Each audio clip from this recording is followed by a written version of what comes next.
Vous voyez, hier, j'étais en cours et j'avais droit des responsabilités civiles. Et avec le professeur, on était en train de... C'est une dame super cute, elle aime discuter un peu. Ça, c'est une avocate et elle aime bien nous raconter un peu sa vie. Voilà, comme un peu tous les chargés TD qui sont dans le domaine juridique, qui sont avocats ou magistrats. Et le professeur, elle nous dit quoi? Elle nous dit... Enfin, c'était en lien avec le cours, évidemment, qu'on voyait. Et elle nous dit, ah ben, vous savez, est-ce que, enfin, pour ceux qui veulent être avocats, est-ce que vous savez que vous pouvez vous spécialiser en droit corporel?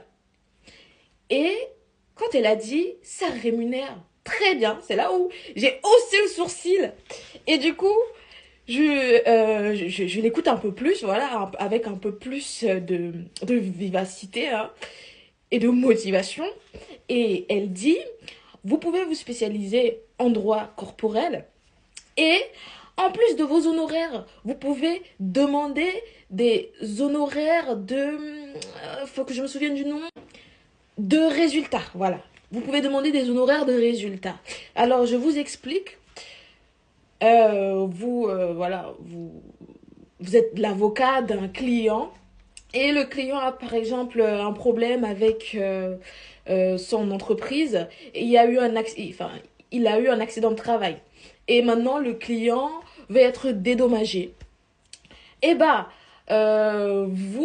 supposons que votre client a eu, je sais pas moi, une fracture de je sais pas quoi, et vous, en tant qu'avocat, vous allez demander pour votre client euh, une réparation du préjudice corporel. Voilà, parce qu'il y a plusieurs préjudices. Préjudice moral, préjudice corporel, il y en a plusieurs, voilà. Voilà. Mais nous, on va s'intéresser au préjudice corporel. Et donc, vous demandez, voilà, réparation du préjudice pour votre client. Et le client, vous réussissez à remporter l'affaire. Que va-t-il se passer?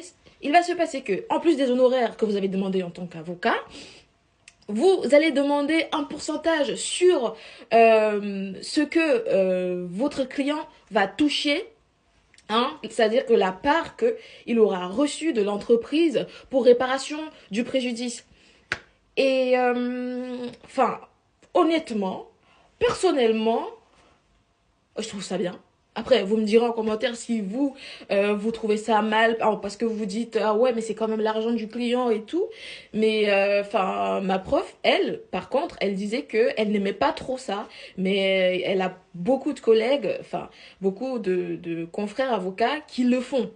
Et c'est pas que dans le droit du travail, hein, il y a aussi, dites-vous, à partir du moment où on demande réparation d'un préjudice, que ce soit lors d'un divorce, lors de X, Y, Z affaire, lorsqu'il y a un préjudice, vous pouvez toucher les honoraires de résultats. Voilà. Et personnellement, c'est ce genre de choses qui me fait me dire, les études, c'est dur. J'aime les études, c'est dur. J'aime le droit, c'est dur. Mais se dire que on aura un large choix, hein, sur ce qu'on a envie de faire plus tard. Et surtout que il y a, voilà, l'argent. Ça remet du baume au cœur. Moi, personnellement, ça me remet du baume au cœur. Voilà.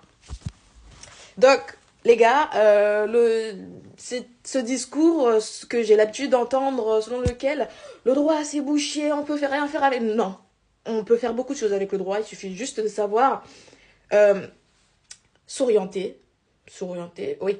Il suffit juste de savoir ce que tu veux faire et surtout ne pas être, comment dire, ne pas se dire je vais me contenter de ça. Non, ouvrir son esprit, voilà, parce qu'avec le droit on peut faire énormément de choses.